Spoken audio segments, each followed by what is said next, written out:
Welcome back to On Point Future Wager Edition. James, a lot to look forward to. Short term, 20 graded stakes this week. Long term, already talking Kentucky Derby. Future Wager opens this week. Yeah, always excited. It's the first of 4 pools, and the last 2 years, the 2-year-old champ, the lowest individual priced horse, American Pharoah and Nyquist, that both came through for bettors the following spring. Yep, and I wasn't on either of them at the time in either of the last 2 years, but I am on the likely individual favorite for this pool, Breeders' Cup Juvenile winner and likely champion, Classic Empire. Right now, to me, stands tallest among all other 2-year-olds by virtue of that Breeders' Cup win and not this time's departure from the scene. He's retired. Probably would have been right there with him in the wagering, and now it's going to be Classic Empire and everyone else. Absolutely, I agree wholeheartedly. He'll be, I know you have some money bet earlier in the year I at don't much need to higher play him now. odds. Yeah, so, that's a little bit of like my take. I usually search for value this far out, and, but if you do like Classic Empire, there's definitely a chance he'll be a higher price than he could be on Derby Day, and that's what we've witnessed the last 2 years. Yeah, and I think, he's 8-1 right now with the win. That might be lower with not this time being out. But one thing with Classic Empire, with him being in Florida and not this time out, we're talking odds on in all his prep races. Absolutely, now. Yeah. So there's not even sometimes there's maybe an opportunity where you could say, well, I can do a parlay with the horse I like, bet him at 3-1, and then even money, something like that. But here he's going to be hit pretty hard. There is the Sire future wager to look at.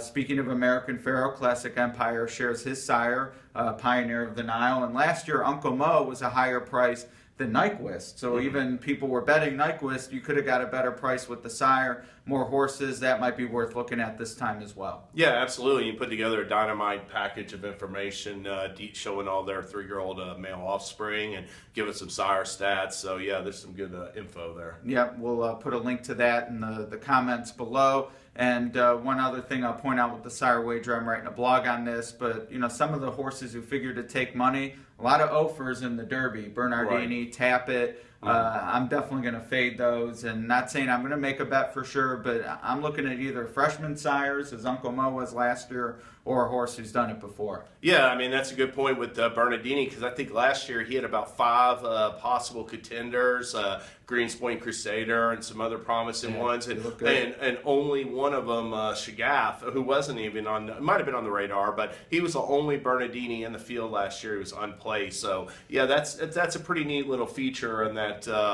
packet where it shows all the offspring for each sire and where they finished. All right, we do have some Derby points action this week, not only here in the States but abroad. The Japan race is late Saturday night here in the States. And by then we'll also know the winners of the Remsen and the Jockey Club at Churchill Downs. Got any thoughts on what to expect this weekend in the Derby scene?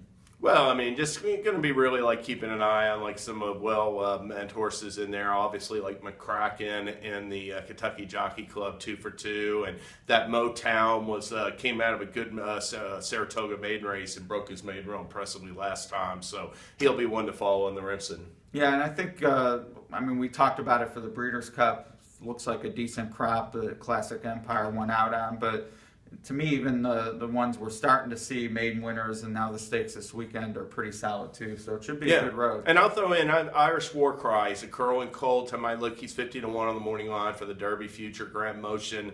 Good looking maiden winner. That's the one I might take a look at for a few bucks. But I'm gonna write a little blog on the twinspires blog about all the future horses. All right, we'll link to that as well. And we'll get everyone out of here on this for a happy Thanksgiving. Talked about the 2-year-old races, a lot of other action. You got any other picks or horses you're excited about this weekend? Well, like in the Cigar Mile, I'm not that big a fan of Anchor Down. So while the field isn't out yet, I might be trying to beat him. So, I hate to say a negative approach, but that's like one angle I've got this weekend. Yeah, something to look at. And we have the single 6 jackpot that might carry over to Sunday. It'll be a must-win. It'll be a must-win no matter what, but it might be a huge must-win if it does carry until then. But I know plenty of people are going to be taking a shot this week. Absolutely, yeah, and I'll be there as well. Hoping we get that carryover into Sunday, and what must pay out. So, looking forward to it. Happy Thanksgiving, everybody. Yep, happy Thanksgiving. Enjoy the week. Should be some great racing, and we'll talk to you next week.